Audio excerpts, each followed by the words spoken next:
All right, gather round folks, because today we're diving into the wild, wacky, and surprisingly polite history of Canada. Forget everything you thought you knew about maple syrup and moose. The real story is so much better.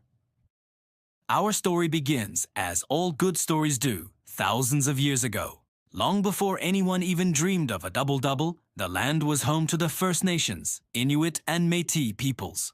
These weren't just a few scattered groups. We're talking about vast, complex societies with rich cultures, unique languages, and deep connections to the land. From the Haida on the west coast to the Mi'kmaq in the east. They were master innovators, skilled hunters, and brilliant storytellers. Basically, they had the whole living in harmony with nature thing down pat while the rest of the world was still figuring out basic plumbing. Then, around the year 1000, some seriously adventurous Vikings, led by the legendary Leif Erikson, sailed over from Greenland. They landed in what is now Newfoundland, set up a little settlement, and probably had a brief, confusing interaction with the locals before deciding the commute was just too much. They packed up and sailed home, leaving behind some cool artifacts and a historical footnote that Canadians love to bring up to feel just a little bit cooler than their American neighbors. Columbus? Pfft, we had Vikings. Fast forward about 500 years. The European fashion is now giant hats and exploring the globe. In 1497, an Italian guy sailing for England named John Cabot shows up, also in Newfoundland. He sees so many codfish in the water, he claims you could practically walk on them. This was like telling Europe there was a free, all-you-can-eat seafood buffet across the ocean. And so, the fishing fleets came, year after year.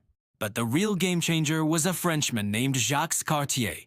In 1534, he sailed up the St. Lawrence River, looking for a shortcut to Asia, and, gold? He didn't find either, but he did run into some Iroquoian people near modern-day Quebec City. He asked them what this place was called. They said Canada, which meant village or settlement.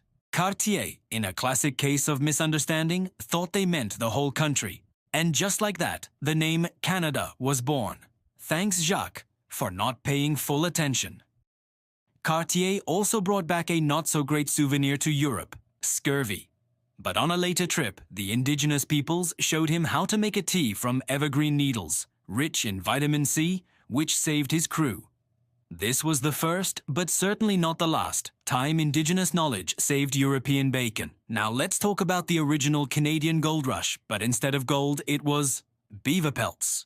Yes, you heard me. In the 1600s, fancy hats made from beaver fur were all the rage in Europe. This kicked off a massive, highly competitive fur trade. This is where we get the classic image of the voyageur, paddling a canoe for a gazillion miles, singing songs, and living off pemmican. This lucrative business led to the founding of New France.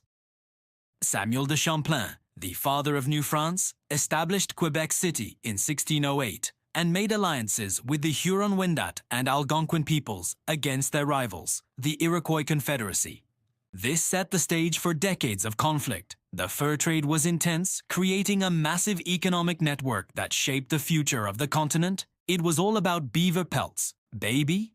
Meanwhile, the British weren't just sitting around sipping tea. They were also in on the action. They established their own fur trading giant, the Hudson's Bay Company, in 1670. HBC was given a royal charter for a ridiculously huge chunk of land called Rupert's Land, which was basically all the land whose rivers drained into Hudson Bay. This created an epic rivalry between the French and the British, a sort of corporate throwdown with canoes and forts. This French-British rivalry wasn't just about business. It was a full-blown colonial smackdown that lasted for over a century.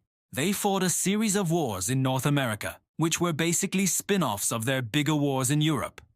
The final showdown was the 7 Years' War. The most famous battle happened in 1759 on the Plains of Abraham, right outside Quebec City. It was a short, dramatic battle where both commanding generals, Wolfe for the British and Montcalm for the French, died.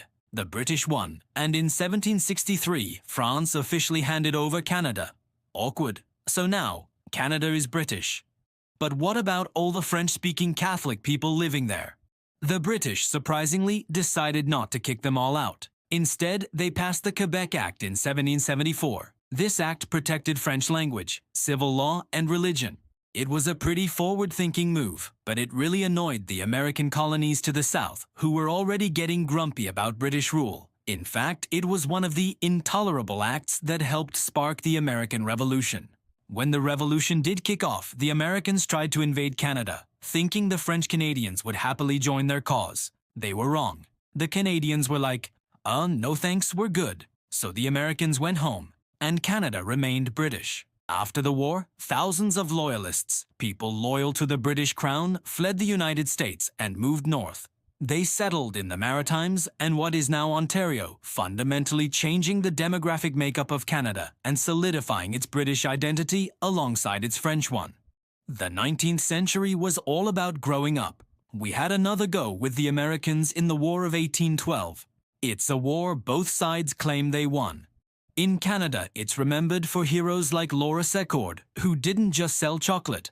She walked 32 kilometers to warn the British of an impending American attack, and for the burning of the White House in Washington, D.C., a fact Canadians will subtly drop into conversation whenever possible. The war ultimately ended in a draw, but it helped create a sense of a distinct Canadian identity, separate from both Britain and the United States. Then came the rebellions of 1837 and 1838. People in Upper and Lower Canada, now Ontario and Quebec, were fed up with being run by a small, wealthy elite. They wanted a more democratic system, what they called responsible government, where the government had to be accountable to the elected assembly. The rebellions failed, but they scared the British government enough to send over Lord Durham to figure out what was wrong. His report, though controversial, recommended uniting the two Canadas and granting responsible government. This brings us to Confederation. By the 1860s, the political system was a mess.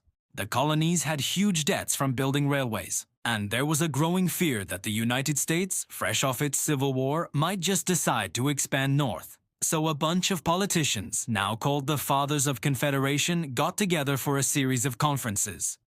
There was a lot of talking, a lot of negotiating, and probably a lot of drinking.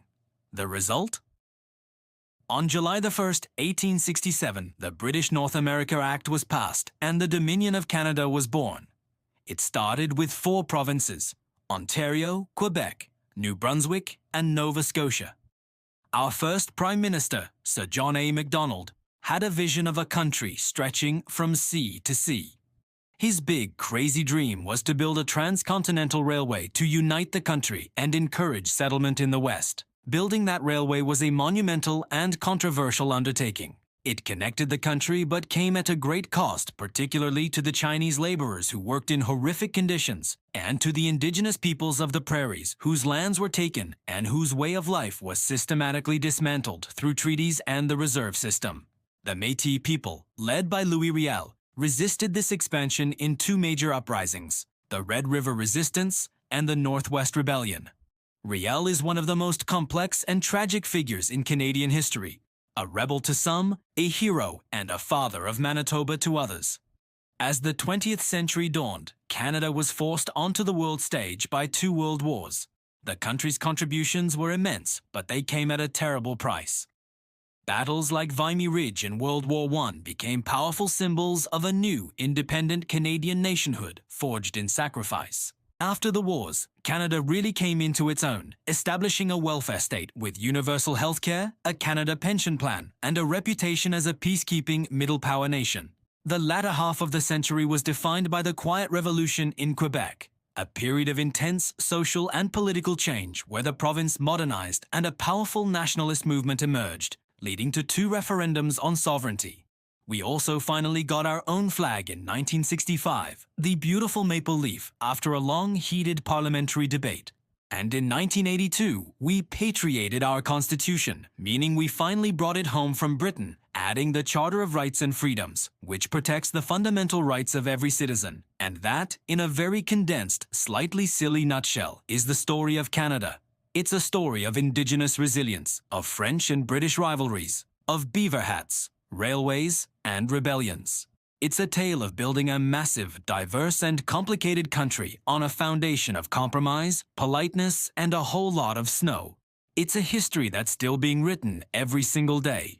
Thanks so much for watching. If you found this whirlwind tour of Canadian history interesting, give this video a like and don't forget to subscribe for more content. See you next time.